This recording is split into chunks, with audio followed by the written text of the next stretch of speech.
नमस्कार। आज हम कक्षा 9वीं की 11वीं कविता निर्माणों के पावन युग में यह कविता आज हम पढ़ने वाले हैं।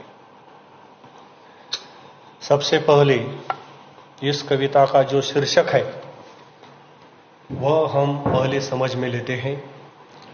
कविता का शीर्षक है निर्माणों के पावन युग में। निर्माण इस शब्द का अर्थ होता है विकास, प्रगति, उन्नति, समृद्धि। पावन इस शब्द का अर्थ होता है पवित्र, निर्मल, शुद्ध, सात्विक। युग इस शब्द का अर्थ बहुत बड़ा, लंबा कालखंड। जैसे कि हम पौराणिक काल में कहते हैं, पढ़ा जाता है कि त्रेता युग, सतयुग, कलयुग। और लोग असल में कहते हैं कि अभी का जो युग है वह कलयुग चल रहा है। तो युग मतलब बहुत बड़ा, अनेक सालों का कालखंड।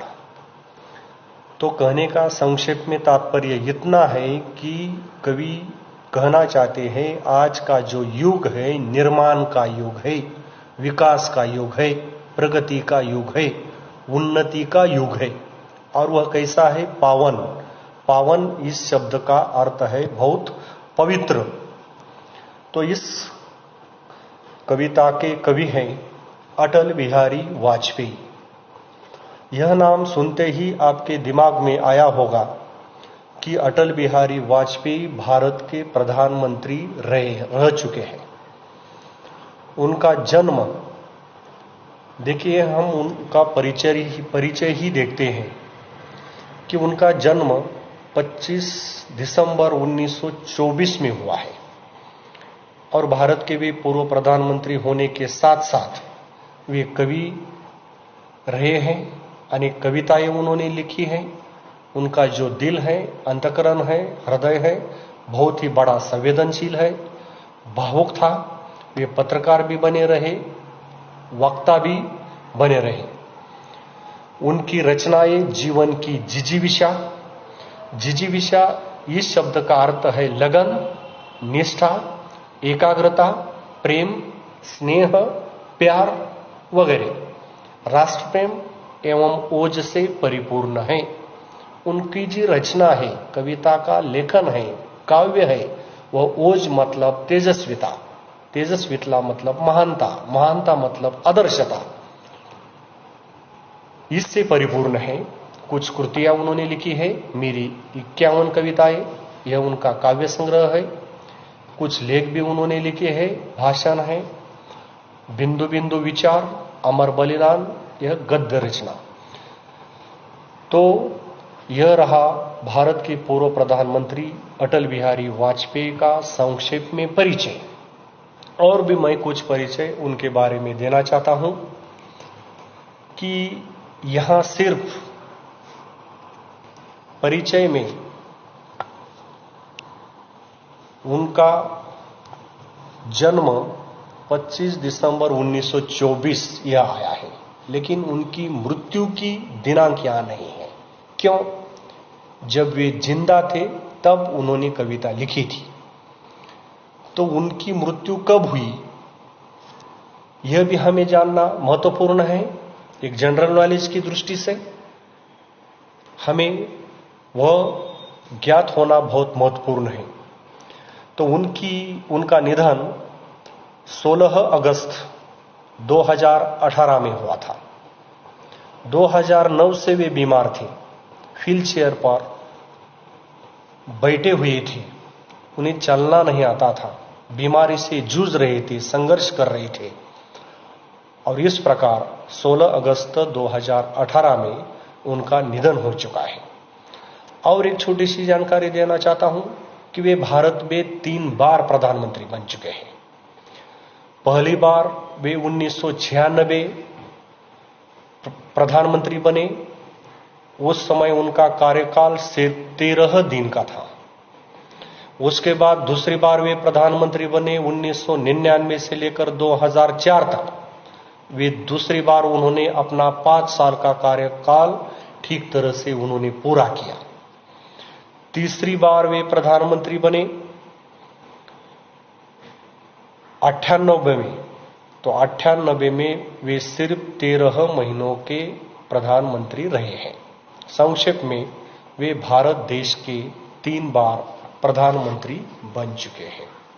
ठीक है, तो आगे हम कविता समझने की कोशिश करेंगे। 2-2, 3-3 पंक्तियों को लेकर हम आगे जाने की कोशिश करेंगे। तो कविता शुरू करते हैं। पहली पंक्तियां हैं,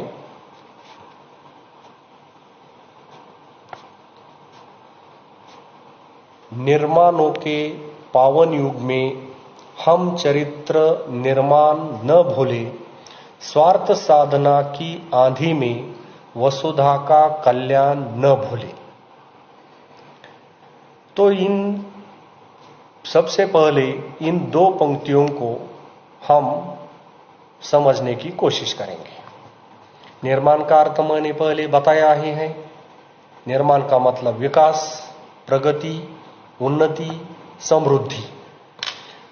पावन का भी अर्थ मैंने बताया है, पवित्र, उज्ज्वल, आदर्श, महान। युग का भी अर्थ मैंने बताया था, बहुत बड़े समय का कालखंड। चरित्र मतलब नीति संबंधी, अंग्रेजी में हम उसे कैरेक्टर बोलते हैं। हमारा वर्तन कैसा होता है, हमारा बिहेवियर कैसा होता है, इस प्रकार। तो सबसे पहले हम पहली पंक्ति समझने की कोशिश करेंगे। अटल बिहारी वाजपेयी इस कविता में कहते हैं कि यह जो युग है निर्माण का युग है, और वे सीधा साधा युग नहीं, वह पावन है, पवित्र युग है, बहुत बड़ा समयों का, वर्षों का वह समय है। लेकिन हमारे भारत देश को निर्माण की आवश्यकता है, विकास की आवश्यकता है, और उसके साथ साथ कभी ईश्वर आपका ध्यान आकृष्ट करना चाहता है, खींचना चाहता है कि उसके साथ साथ हम चरित्र निर्माण भी न भूले। न भूलना का मतलब हमें ध्यान में रखना है। कौन सी बात ध्यान में रखनी है? चरित्र निर्माण की बात ध्यान रखनी है। चरित्र निर्माण का अर्थ क्या होता है? चरित्र का मतलब नीति, नीति मतलब नैतिकता, और नैतिकता का मतलब हमारा आचरण, वर्तन, हम किस प्रकार दूसरों से रखते हैं, किस प्रकार के संस्कार हमें मिलते हैं। हमें माता पिता से संस्कार मिलते हैं, शिक्षकों से संस्कार मिलते हैं, बुजुर्गों से संस्कार मिलते हैं, और उसका आदर्श लेते लेते हमें आगे चलना है और अपने सपने सिद्ध करने जाने हैं। तो पहली पंक्ति फिर एक बार मैं दोहराता हूं, निर्माणों के पावन युग में हम चरित्र निर्माण न भूले। इसका मतलब कवि अटल बिहारी वाजपेयी यह कहना चाहते हैं कि यह जो युग है भारत के निर्माण का युग है, विकास का युग है, प्रगति का युग है, उन्नति का युग है, समृद्धि का युग है, और वह सीधा साधा युग नहीं, वह पवित्र युग है। भारत देश के विकास का यह पवित्र युग है। लेकिन भारत देश का विकास करते करते हमें यह नहीं भूलना चाहिए, यह बात ध्यान में रखनी है कि हमें चरित्र निर्माण सबसे महत्वपूर्ण बात है, उसे ध्यान में रखना है। ठीक है, तो हम दूसरी पंक्ति की ओर आगे बढ़ते हैं। स्वार्थ साधना की आंधी में वसुधा का कल्याण न भूले। सबसे पहले इसमें जो कठिन शब्द है उसके अर्थ हम सबसे पहले ध्यान में लेते हैं। स्वार्थ मतलब सिर्फ अपना ही खुद का विचार करना, परोपकार की भावना बिल्कुल नहीं होना।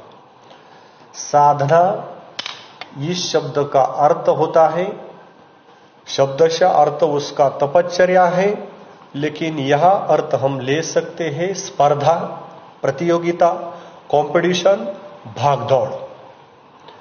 आंधी, बहुत बड़ा तूफान शब्दशः अर्थ है, लेकिन हम शब्दशः अर्थ इस कविता में आंधी का यह नहीं है।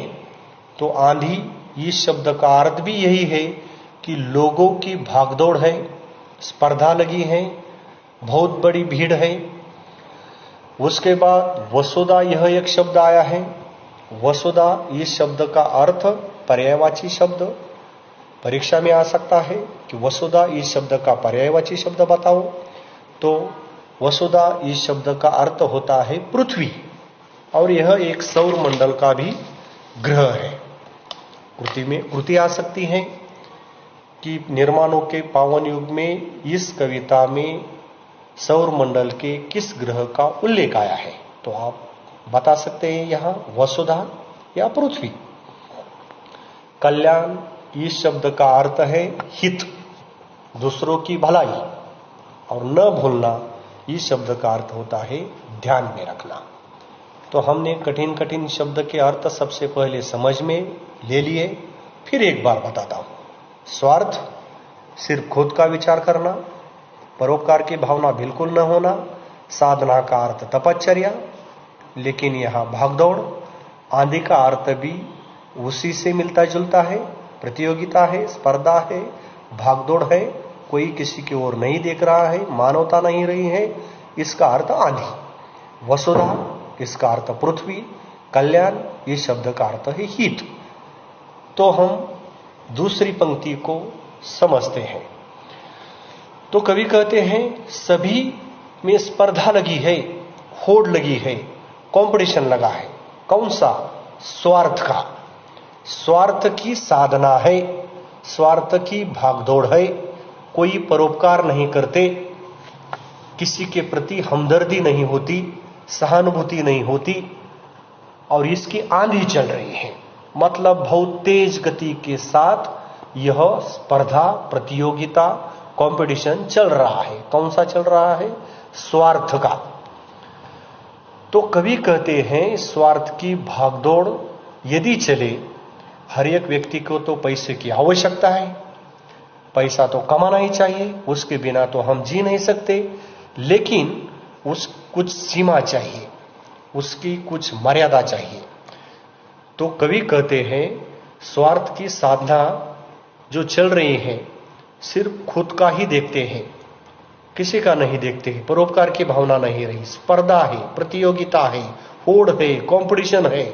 तो इस स्वार्थ की प्रतियोगिता में जो आंधी चल रही है, तेज गति के साथ लोग भाग रहे हैं, वो तो ठीक है, लेकिन वह खुद का कारोबार करते करते, खुद का कल्याण करते करते हमें वसुधा का कल्याण भी नहीं भूलना चाहिए। वसुधा मतलब पृथ्वी, पृथ्वी का कल्याण करना चाहिए। पृथ्वी का कल्याण का मतलब क्या होता है? पर्यावरण की ओर ध्यान देना है, उसकी रक्षा करनी है, चाहे पशु हो, पक्षी हो, जंगल हो, नदियां हो, पेड़ पौधे हो, इस सभी का ख्याल, सभी का ध्यान हमें रखना है। पृथ्वी का कल्याण करना है, पृथ्वी का हित करना है, क्योंकि पृथ्वी के हित में ही हमारे मानव का हित है, मानव का कल्याण है। इसलिए हमें इस पृथ्वी के कल्याण को कभी भी नहीं भूलना चाहिए। ठीक है, फिर से एक बार इन दो पंक्तियों को संक्षेप में बताता हूं। कवि अटल बिहारी वाजपेयी कहती है यह भारत देश का निर्माण का पवित्र युग है, उन्नति का, समृद्धि का, विकास का पवित्र युग है। लेकिन निर्माण करते हुए प्रगति करने के साथ साथ हमें हमारा चरित्र की ओर भी हमें ध्यान देना चाहिए, उसे नहीं भूलना चाहिए। दूसरी पंक्तियों में कवि कहते हैं सभी लोग स्वार्थ के पीछे लगे हैं, भाग रहे हैं, दौड़ रहे हैं, प्रतियोगिता लगे रहे हैं, और बहुत तेज गति के साथ वह दौड़ रहे हैं जैसे आंधी होती है। तो यदि हम स्वार्थ में लगे हैं, स्वार्थ करते हुए भी हमें एक बात ध्यान में रखनी चाहिए कि वसुधा का कल्याण भी हमें नहीं भूलना चाहिए, इस पृथ्वी का भी हित रखना चाहिए, उसका ख्याल रखना चाहिए, उसकी देखभाल करनी चाहिए, उसका संरक्षण भी हमें करना चाहिए। ठीक है, तो हम आगे की जो पंक्तियां हैं उसकी ओर चलते हैं।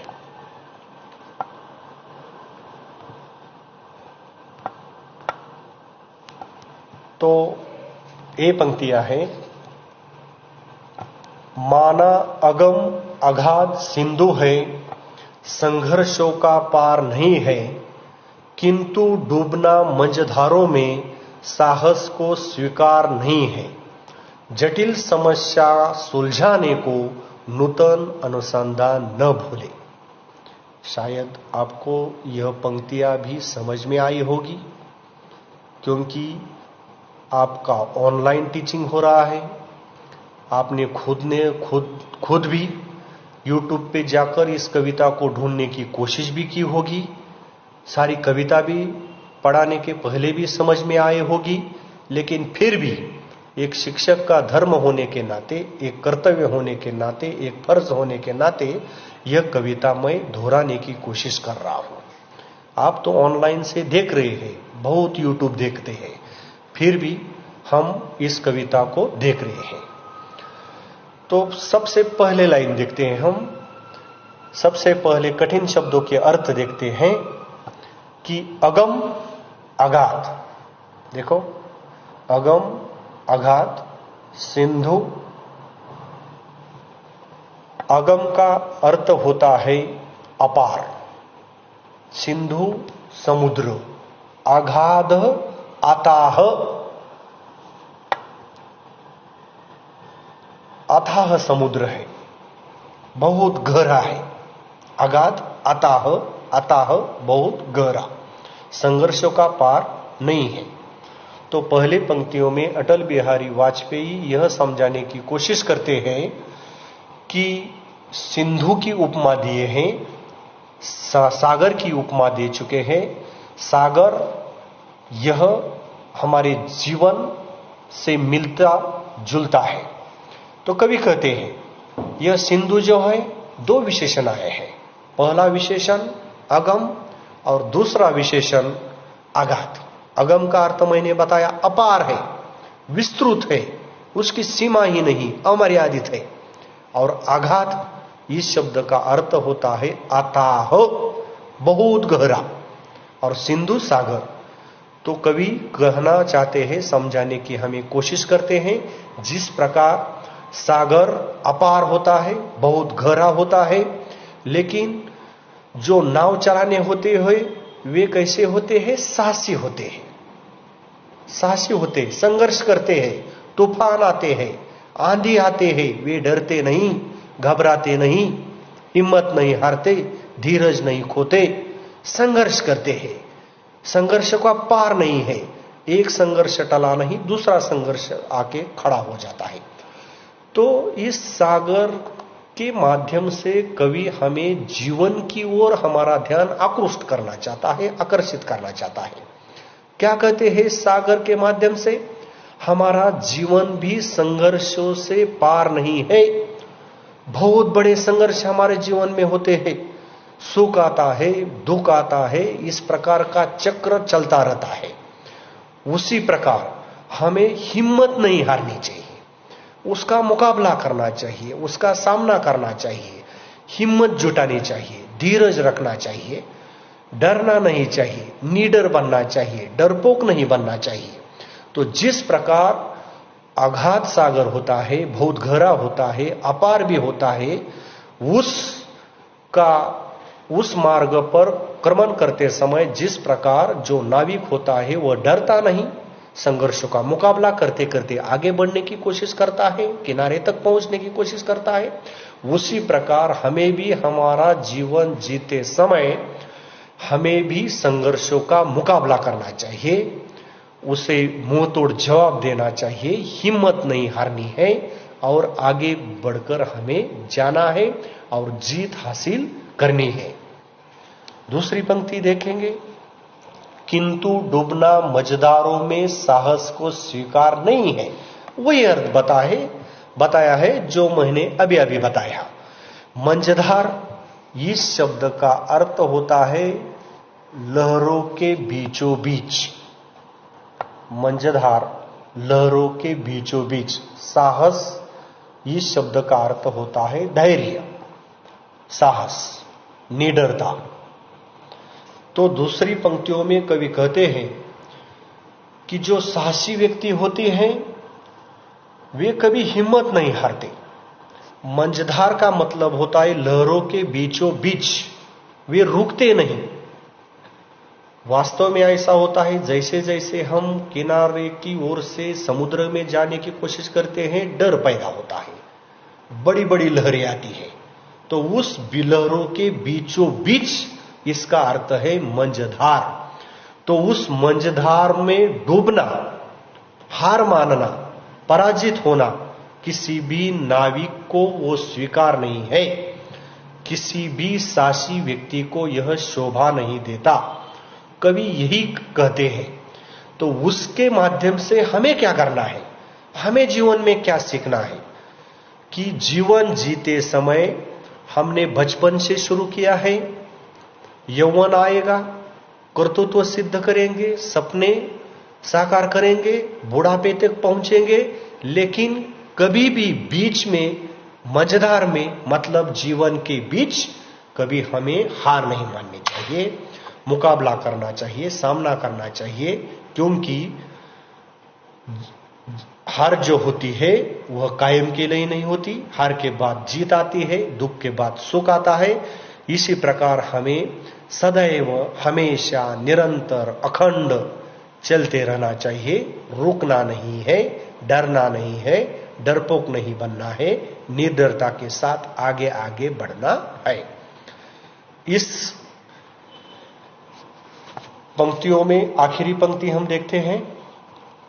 सबसे पहले कठिन शब्दों के अर्थ हम समझने की कोशिश करते हैं।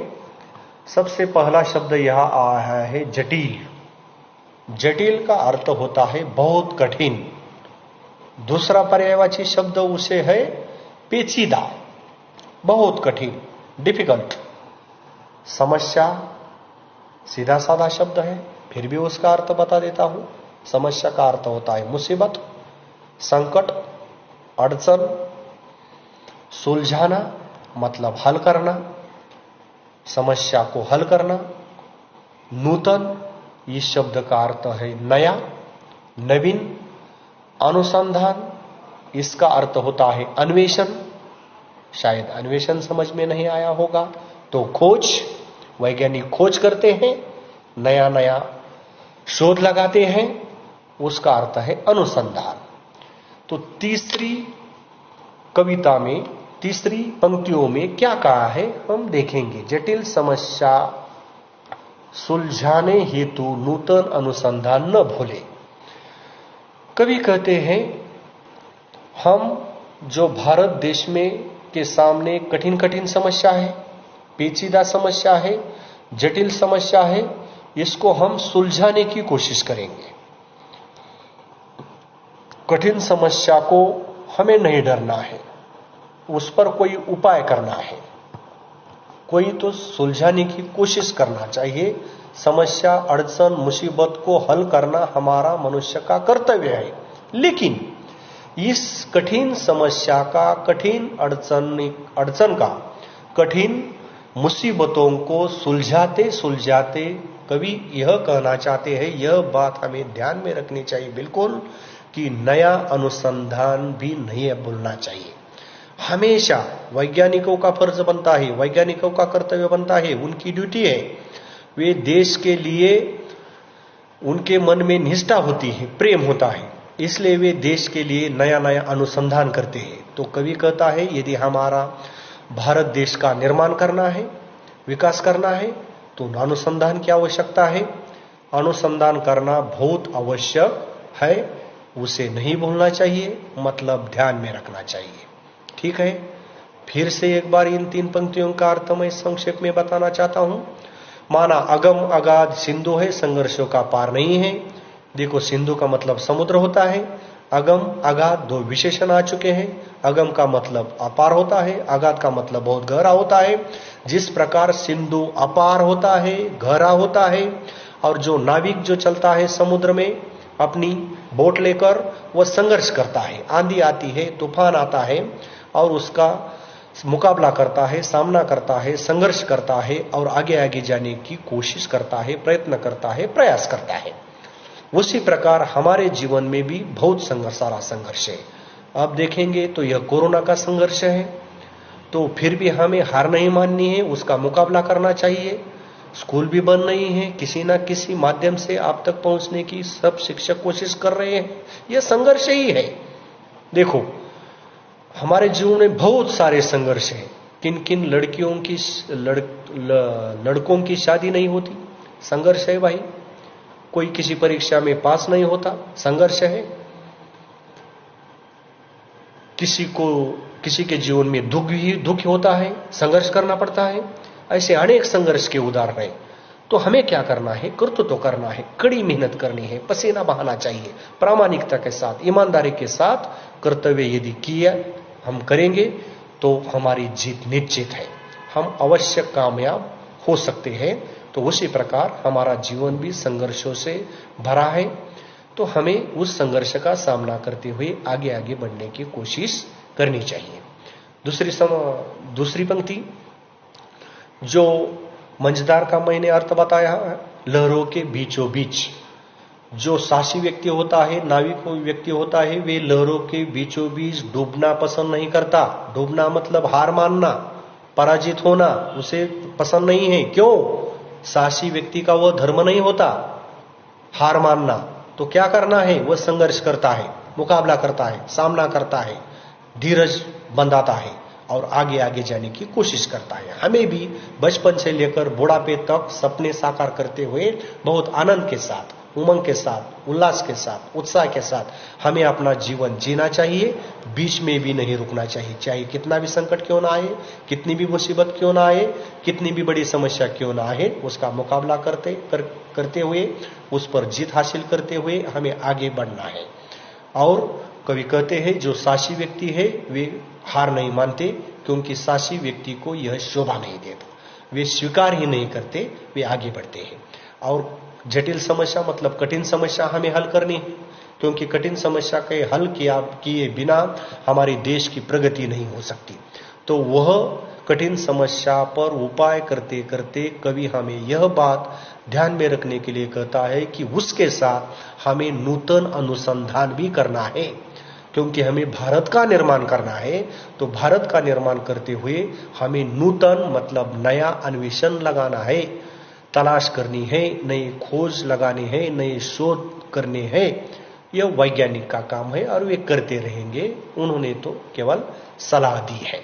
ठीक है, और हम बाकी अगली जो पंक्तियां हैं इसकी ओर चलते हैं।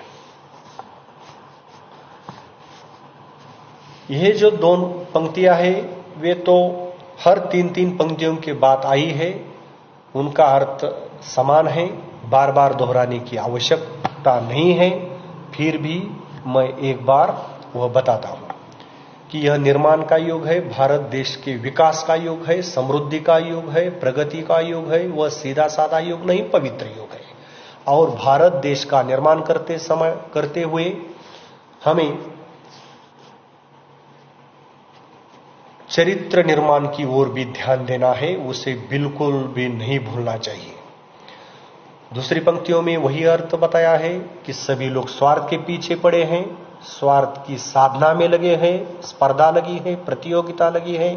और आंधी मतलब तेज गति के साथ वे आगे बढ़ रहे हैं। आंधी जैसे तेज गति के साथ आगे आगे बढ़ती है और हमें चपेट में लेती है, उसी प्रकार सभी लोग स्वार्थ की साधना में पड़े हैं, तेज गति के साथ भाग रहे हैं। लेकिन वह करते हुए, अपना जीवन यापन करते हुए, उदर निर्वाह करते हुए, पेट भरते हुए, जीवन जीते हुए एक बात बिल्कुल ध्यान में रखनी चाहिए, और वह यह है कि वसुधा का कल्याण भी हमें नहीं भूलना चाहिए। नहीं भूलना चाहिए मतलब ध्यान में रखना चाहिए। वसुधा का मतलब पृथ्वी। और हम और एक 3 पंक्तियां देखते हैं और उसके बाद यह कविता हम समाप्त करेंगे, क्योंकि एक ही पीरियड में यह सारी कविता नहीं हो सकती। हो भी सकेगी लेकिन आपके समझ में नहीं आएगी। इसीलिए हम और आगे की 3 पंक्तियां लेकर इस कविता को पूर्ण विराम देना चाहते हैं। ठीक है, तो आगे की पंक्ति हम देखेंगे।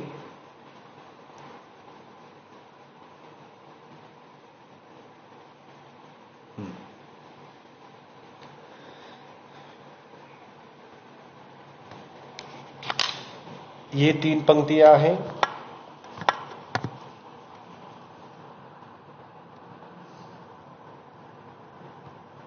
शील, विनय, आदर्श, श्रेष्ठता। देखो थोड़ी सी कोई तकनीकी प्रॉब्लम यहां आई है, 1-2 मिनट।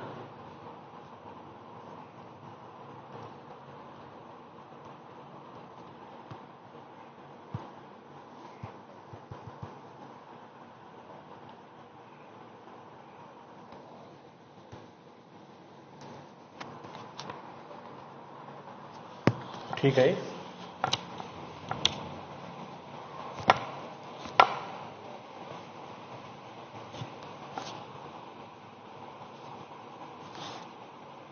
ठीक है, देखेंगे हम। शील, विनय, आदर्श, श्रेष्ठता, तार बिना झंकार नहीं है। शिक्षा क्या स्वर साध सकेगी यदि नैतिक आधार नहीं है। कीर्ति कौमुदी की गरिमा में संस्कृति का सम्मान न भूले। पहली पंक्ति देखेंगे, देखते हैं।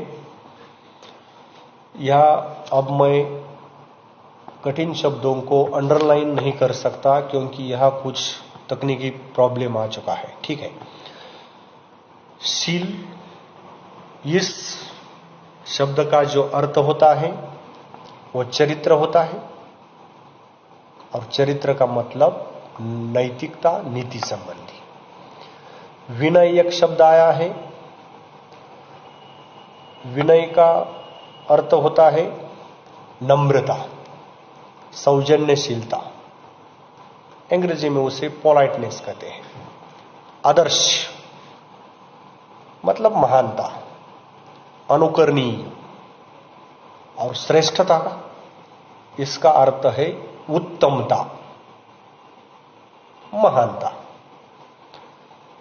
झंकार मतलब झंझन की आवाज।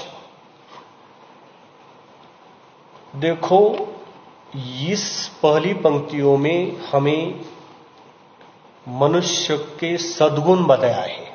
4 सद्गुण है। कृति आ सकती है परीक्षा में।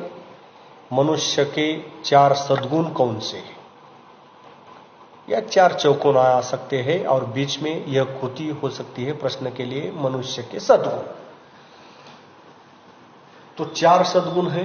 पहला है शील मतलब चरित्र, दूसरा है विनय मतलब नम्रता, तीसरा है आदर्श मतलब अनुकरणीय, और चौथा है श्रेष्ठता मतलब उत्तमता। झंकार का मतलब आवाज। आवाज यह स्त्रीलिंगी शब्द है। मुझे आवाज नहीं आता यह गलत है, मुझे आवाज नहीं आती यह सही वाक्य है। आवाज यह शब्द स्त्रीलिंगी है। तो पहली पंक्ति हम समझने की कोशिश करेंगे।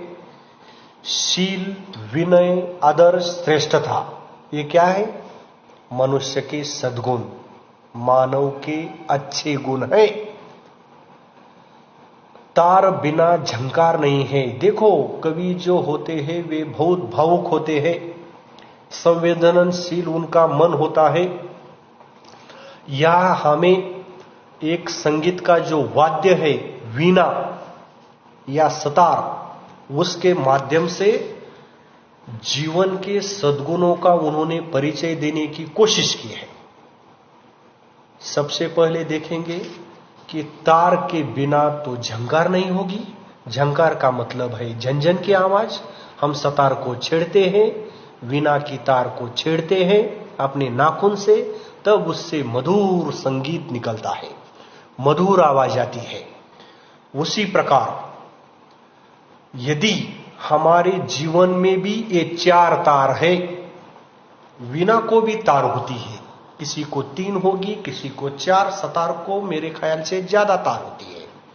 तो कवि कहते हैं तार तो होना ही है, बिना तार से मधुर संगीत की निर्मित नहीं होती, संगीत सुनाई नहीं देगा। यदि तार नहीं होगी, खाली वीणा होगा, खाली सतार होगी, कोई उपयोग की नहीं है। लेकिन यदि उसमें तार लगाएंगे और उसको ऐसे छेड़ेंगे तो मधुर संगीत आ सकता है। तो जिस प्रकार उस वीणा को, सितार को तार होती है, उसी प्रकार हमारे जीवन को भी 4 तारों की आवश्यकता है। पहली तार शील, दूसरी तार विनय, तीसरी तार आदर्श, चौथी तार श्रेष्ठता। यदि ये 4 हर एक व्यक्ति के जीवन में हो तो मधुर संगीत बजेगा। तो क्या हम अपने सिर से पैर तक क्या तार लगाएंगे, उसे छेड़ेंगे, संगीत का निर्माण करेंगे? यह शब्द से अर्थ कविता का कभी भी नहीं होता। तो क्या है?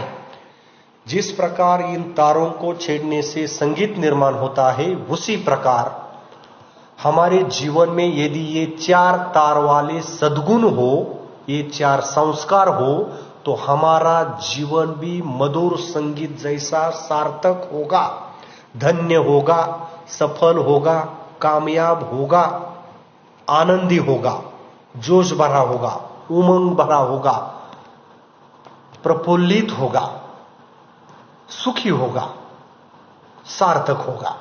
ठीक है? तो पहली पंक्ति फिर से एक बार समझने की कोशिश करते हैं, क्योंकि यहां कुछ तात्विकता इस कवि ने बताने की कोशिश की है। शील, विनय, आदर्श, श्रेष्ठता। शील का मतलब चरित्र, विनय का मतलब नम्रता, आदर्श का मतलब अनुकरण और श्रेष्ठता का मतलब उत्तमता। ये 4 सद्गुण हैं मनुष्य के, यह मनुष्य में होना आवश्यक है। जिस मनुष्य में ये सद्गुण होंगे, उसका कैरेक्टर, उसका चरित्र बहुत ही उज्जवल है, महान है। और जिस प्रकार तार के बिना वीणा में, सितार में झंकार नहीं होती, मधुर संगीत का निर्माण नहीं होता, उसी प्रकार हमारे जीवन में भी ये 4 सद्गुणों की आवश्यकता है। 4 सद्गुणों के बिना हमारा जीवन भी सफल नहीं होगा, कामयाब बिल्कुल नहीं होगा। दूसरी पंक्ति हम देखेंगे। शिक्षा क्या स्वर साध सकेगी यदि नैतिक आधार नहीं है? कवि यह कहना चाहते हैं, सभी बच्चे पढ़ते हैं, शिक्षा प्राप्त करते हैं, संस्कार प्राप्त करते हैं,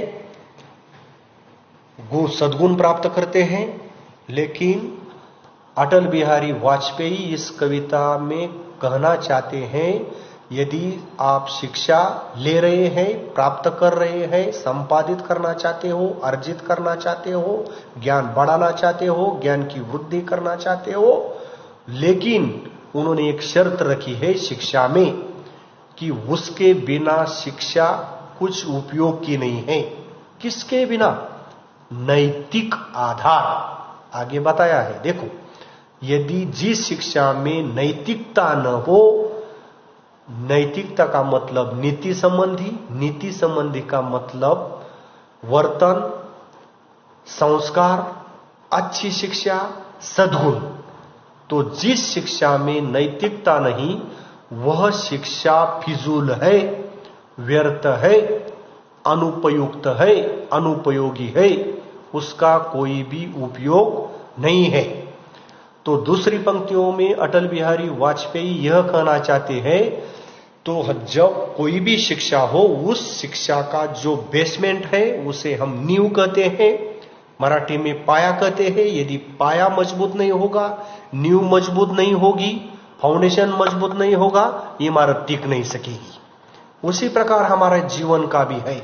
शिक्षा तो सब प्राप्त करते हैं, लेकिन शिक्षा के साथ यदि नैतिकता न होगी तो उस मनुष्य की इमारत भी टिक नहीं सकेगी। मतलब उस मनुष्य का इस समाज में कोई कीमत नहीं रहेगी, क्योंकि सद्गुण होना आवश्यक है। किसी भी मनुष्य में सद्गुण होना आवश्यक है, संस्कार होना आवश्यक है, नीति होना आवश्यक है, चरित्र अच्छा होना आवश्यक है। तभी ही उस संसार में, इस समाज में उस व्यक्ति का मूल्य बढ़ता है। तो नैतिकता का जो अधिष्ठान है, नैतिकता का जो आधार है, वह कवि किस लिए कहना चाहते हैं? शिक्षा के लिए। कृति भी आ सकती है, शिक्षा के लिए आवश्यक नैतिक आधार, मनुष्य का नैतिक आधार। इस प्रकार आप उत्तर लिख सकते हैं। तो दूसरी पंक्ति शायद तुम्हें समझ में आई होगी। अब हम अंतिम पंक्ति की ओर चले जाते हैं। कीर्ति कौमुदी की गरिमा में संस्कृति का सम्मान न भूले। कठिन शब्द की ओर सबसे पहले जाएंगे। कीर्ति इस शब्द का अर्थ है शोभा, चमक, दमक, तड़क भड़क। कौमुदी इस शब्द का अर्थ है चांदनी, नक्षत्र। गरिमा इस शब्द का अर्थ है महानता, संस्कृति यानी हमारी भारतीय संस्कृति। सम्मान का मतलब होता है आदर, इज्जत, कीमत, मूल्य। न भूले मतलब ध्यान में रखना है। तो इस अंतिम पंक्ति में कवि क्या कहना चाहते हैं देखो।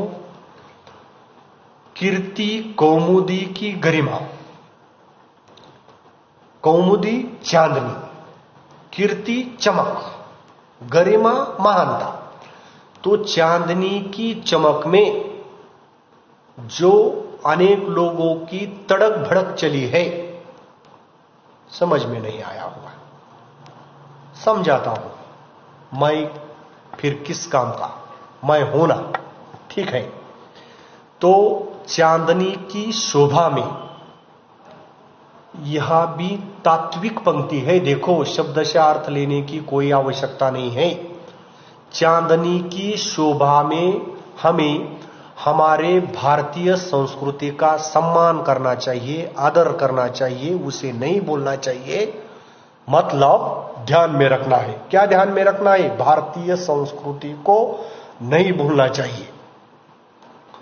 कवि ने पिछली बार भी कहा है कि हमें नहीं नहीं न भूले, न भूले, न भूले। बार बार वे कहते हैं। ऐसा क्यों कहते हैं? क्योंकि हम भूल जाते हैं। तो हमें नहीं भूलना चाहिए। क्या क्या नहीं भूलना चाहिए?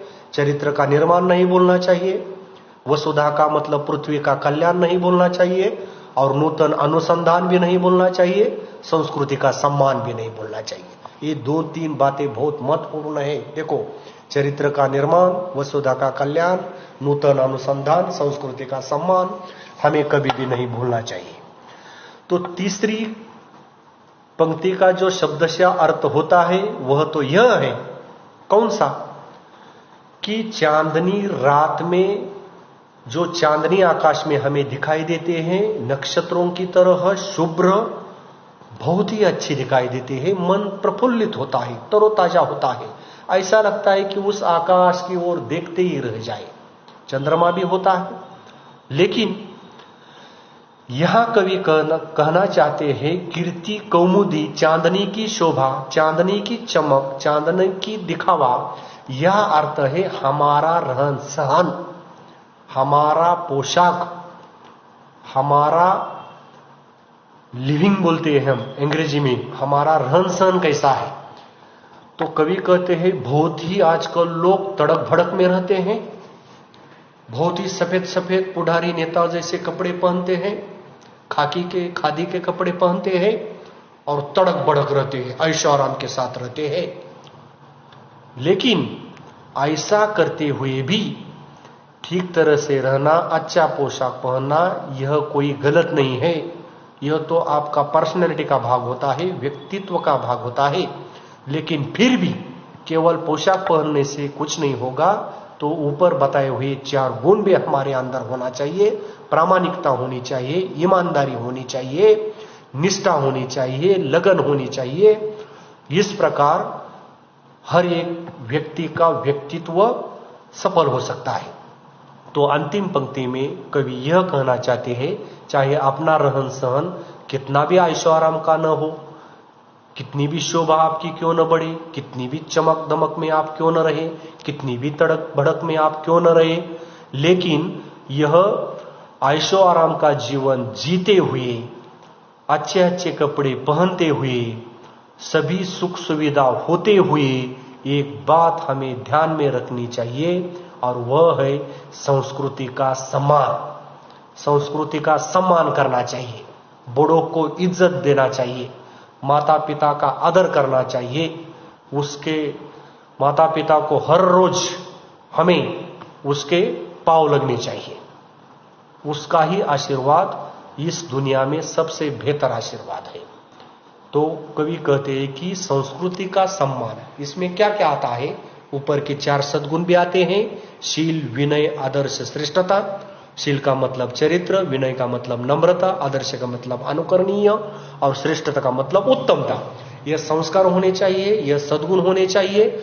और यह होते हुए भी हमारा जीवन तड़क भड़क है, ऐशो आराम है, सब सुख सुविधा की वस्तुएं हमें हैं, लेकिन यह उसका उपभोग लेते हुए, उसका इस्तेमाल करते हुए, उसका प्रयोग करते हुए भी हमें यह बात बिल्कुल नहीं भूलनी चाहिए, यह बात बिल्कुल ध्यान में रखनी चाहिए कि संस्कृति का सम्मान हमें करना चाहिए। तो ठीक है, और एक 5 पंक्तियां बची हैं, तो हम वह अगले पीरियड में वे जरूर लेंगे। मेरे ख्याल से और एक बार हम पहले से लेकर यहां तक फिर से संक्षेप में एक झलक डालने की कोशिश करेंगे। ठीक है, तो पहली जो पंक्तियां हैं, निर्माणों के पावन युग में हम चरित्र निर्माण का न भूले, स्वार्थ साधना की आंधी में वसुधा का कल्याण न भूले। यह युग जो कैसा है, निर्माण का युग है, लेकिन कैसा है, पावन युग है। भारत देश के निर्माण का युग है, पावन युग है। लेकिन भारत, देखो मैं संक्षेप में बहुत जल्द गति से यह आपको समझाने की कोशिश कर रहा हूं, क्योंकि पिछली बार हमने बहुत सूक्ष्मता से इसका अध्ययन किया है। तो मैं जरा फास्ट, जल्द गति के साथ, तेजी के साथ इसके ओर प्रकाश डालना चाहता हूं कि यह भारत देश के निर्माण का युग है, पवित्र युग है, लेकिन वह भारत देश का विकास करते करते हमें चरित्र निर्माण की ओर भी ध्यान रखना चाहिए, उसे बिल्कुल नहीं भूलना चाहिए। दूसरी पंक्ति में कहा है कि स्वार्थ साधना के आंधी में वसुधा का कल्याण न भूले। मैंने बताया ही उस वक्त कि सभी लोग स्वार्थ के पीछे लगे हैं, स्पर्धा लगी है, होड़ लगी है, प्रतियोगिता लगी है, कंपटीशन लगा है और भागे ही जा रहे हैं तेज गति के साथ, आंधी जैसे।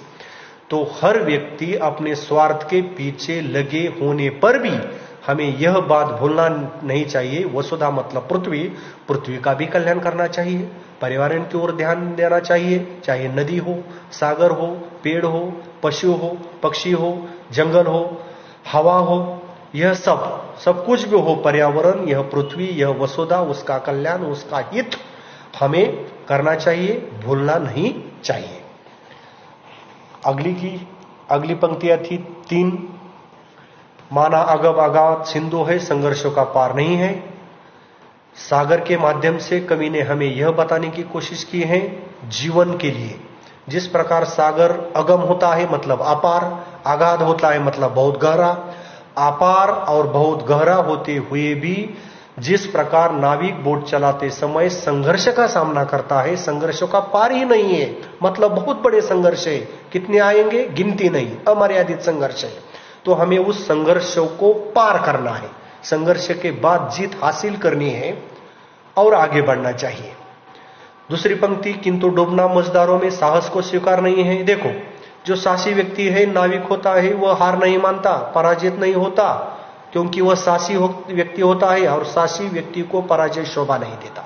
साहसी व्यक्ति में निडरता होती है, वे डरपोक नहीं होता, हार नहीं मानता, हार मानना उसे शोभा नहीं देता, इसलिए मझदारों में वह डूबता नहीं। मझदार का मतलब मैंने बताया, लहरों के बीचों बीच, वह अपना सफर, अपना प्रवास बीचों बीच कभी छोड़ता नहीं, चाहे आंधी आए, चाहे तूफान आए, किनारे से चल गया तो उस किनारे तक वह पहुंचता है, उत्साह के साथ पहुंचता है, वह रुकता नहीं, क्योंकि साहसी है।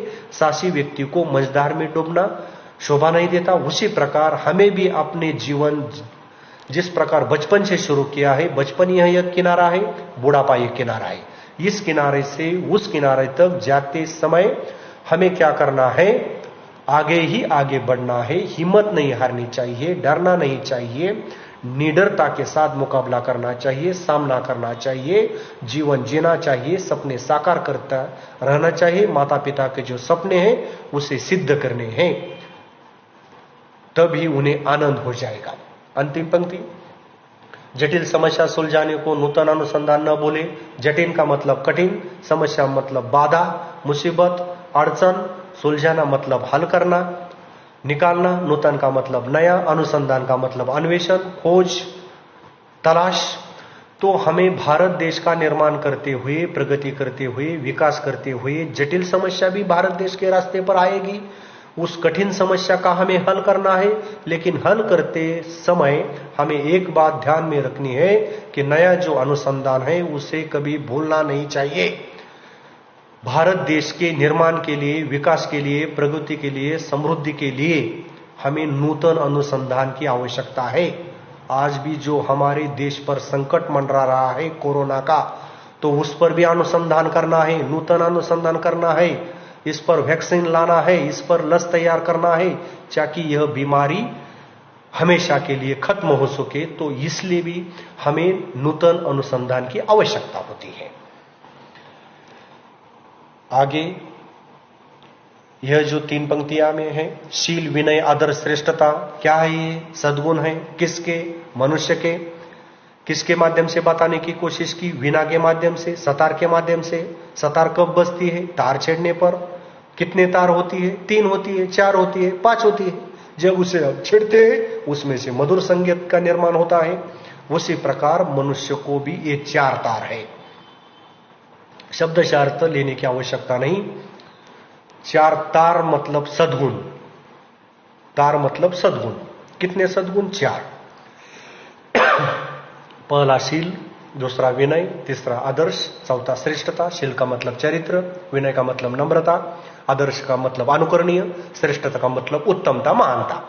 तो 4 सद्गुणों के बिना हमारा जीवन सार्थक नहीं होगा, सफल नहीं होगा, धन्य नहीं होगा, मूल्यवान नहीं होगा। जिस प्रकार तार के बिना संगीत नहीं, उसी प्रकार इन 4 सद्गुणों के बिना मनुष्य का जीवन भी सार्थक नहीं होगा।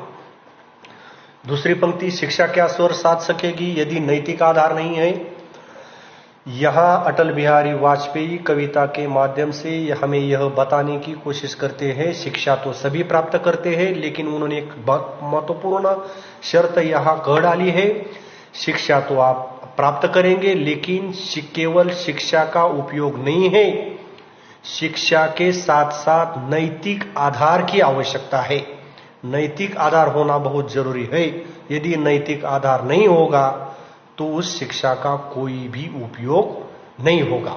नैतिक मतलब नीति संबंधी, नीति संबंधी मतलब वर्तन, हमारा बिहेवियर, हमारा आचरण, हमारा संस्कार, हमारी शिक्षा, हमारे मूल्य, हमारे सद्गुण, इसे नैतिक कहते हैं। तो शिक्षा को सद्गुण की आवश्यकता है, मूल्यों की आवश्यकता है। यदि मूल्यों के बिना आपने शिक्षा प्राप्त की होगी, उस शिक्षा का कवि के मतानुसार कोई फायदा नहीं, कोई उपयोग नहीं है। तो शिक्षा के लिए आवश्यक क्या है? नैतिक आधार। अंतिम पंक्ति देखते हैं, कीर्ति कौमुदी की गरिमा में संस्कृति का सम्मान न भूले। यह एक तात्विक पंक्ति आई है। कहना अलग चाहते हैं, लिखते अलग है। यही तो कविता की विशेषता होती है। मराठीमध्ये आपण म्हणतो की कोणाच्या तरी खांद्यावर बंदूक ठेवून गोळी चालवली, किंवा लेकी बोले सुने लागे। उसी प्रकार हिंदी में यह हुआ है। लिखते हैं कुछ और बताना और कुछ चाहते हैं। क्या लिखा है? कीर्ति कौमुदी की गरिमा में संस्कृति का सम्मान न भूले। कवि यह कहना चाहते हैं चांदनी की शोभा। जिस प्रकार रात में बहुत अच्छा वातावरण दिखाई देता है, मोहक रहता है, आकर्षक रहता है, उमंग भरा, उल्लास भरा वातावरण हम देखते हैं आकाश की तरफ, लेकिन हमारे जीवन में वे क्या कहना चाहते हैं? जब आप सफेद कपड़े बनकर नेतागिरी करते हुए, आपका जो हाई प्रोफाइल, बहुत अमीर अमीर लोग रहते हैं, बहुत लोग ऐशोआराम के साथ रहते हैं, तड़क भड़क में रहते हैं, चमक दमक में रहते हैं, लेकिन ऐसा रहन सहन होते हुए भी, आप हवा में होते हुए भी, हमें ये बात बिल्कुल नहीं भूलनी चाहिए, मतलब ध्यान में रखनी चाहिए कि संस्कृति का सम्मान न भूले, संस्कृति का आदर करना चाहिए। संस्कृति सौजन्यता, नम्रता, आदर्शता, इस प्रकार जिस प्रकार हम बड़े को इज्जत देते हैं, माता पिता के प्रति हमारे मन में अपनेपन की भावना होनी चाहिए, आदर की भावना होनी चाहिए, नम्रता की भावना होनी चाहिए, वात्सल्य की भावना होनी चाहिए, ममत्व की भावना होनी चाहिए, हमदर्द की भावना होनी चाहिए। इस प्रकार तो संस्कृति का सम्मान हमें करना चाहिए। तो ठीक है, मेरे ख्याल से आप सभी छात्रों को यह कविता समझ में आई होगी और आगे की जो 5 पंक्तियां रह चुके हैं वह हम अगले वीडियो में मैं भेजने की आपको जरूर कोशिश करूंगा। धन्यवाद।